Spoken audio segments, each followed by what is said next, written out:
సామెతలు సూక్తులు. తన కోపమే తనకు శత్రువు, తన శాంతమే తనకు మిత్రుడు.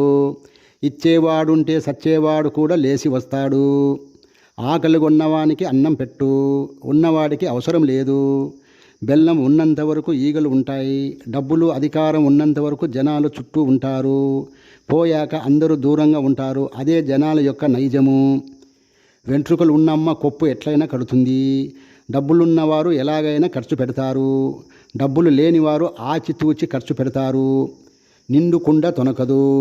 నిండుగా ఉన్న జ్ఞానవంతుడు హుందాగా ఉంటాడు. చెట్టులోని చావను, మనిషిలోని మర్మాన్ని కనుక్కోవడం అసంభవము.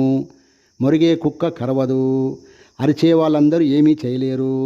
అరవని వాళ్ళు చేతులతో చేసి చూపిస్తారు. కులం కంటే గుణం మిన్న. అప్పు ఇచ్చేవాడిని దేవుని లాంటి వాడు అంటారు. అప్పు ఇచ్చామంటే శత్రువుని కొనుక్కున్నట్లే. అప్పు తిరిగి ఇవ్వమంటే ఇస్తాంలే ఎక్కడికి పోంలే అంటారు. అప్పు తీసుకున్నవాడు దిగులు దీక్ష చెందకుండా హ్యాపీగా లగ్జరీగా ఉంటాడు. అప్పు ఇచ్చినవాడు మాత్రము దిగులు చెందుతూ ఉంటాడు, అప్పు తిరిగి వస్తుందో లేదోనని. అంత్య నిష్ఠూరం కంటే ఆది నిష్ఠూరమే మేలు. ఊరికే ఉన్నవాడిని ఊరంతా ఏమీ చేయలేదు.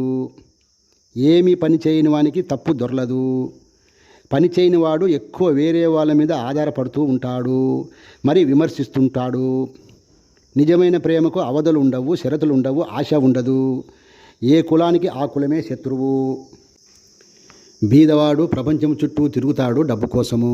డబ్బులున్నవారు ప్రపంచాన్నే తన చుట్టూ తిప్పుకోవాలనుకుంటారు. యథార్థవాది లోక విరోధి. ఇంట్లో ఈగల మోత, బయట పల్లకీల మోత కొందరికి. మంచివాడిని చేతగాని వాడి అంటారు. బాగా పని చేసేవాడిని ఎద్దుతో పోలుస్తారు. పని చేయని వాడిని పందితో పోలుస్తారు. పని చేసేవానికి తక్కువ డబ్బులు, పైరవీలు లంచాలు తీసుకునేవానికి డబ్బులు ఎక్కువ.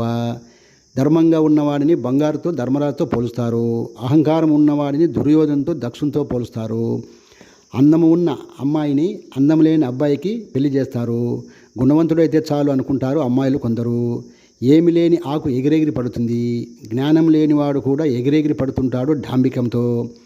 ఆకొచ్చి ముళ్ళు మీద పడ్డా, ముళ్ళొచ్చి ఆకు మీద పడ్డా ఆకుకే నష్టము. అంటే చెడ్డవారు వచ్చి మంచివారి మీద పడ్డా, మంచివారు వచ్చి చెడ్డవారి మీద పడ్డా నష్టము మంచివారికి.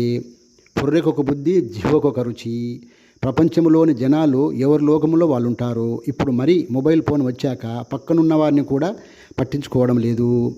దిగులు లేనివాడు, ఆశ లేనివాడు ప్రపంచంలో దొరకడం కష్టము. ఇద్దరు కలిశారంటే మూడో వ్యక్తి గురించి మాట్లాడుకుంటారే తప్ప వారిద్దరి గురించి మంచి చెడు మాట్లాడుకోరు. కరెంటు తీగలో ప్రయాణించే ఎలక్ట్రాన్ను, మొబైల్ ఫోన్ ద్వారా వెలువడే విద్యుత్ అయస్కాంత తరంగాలను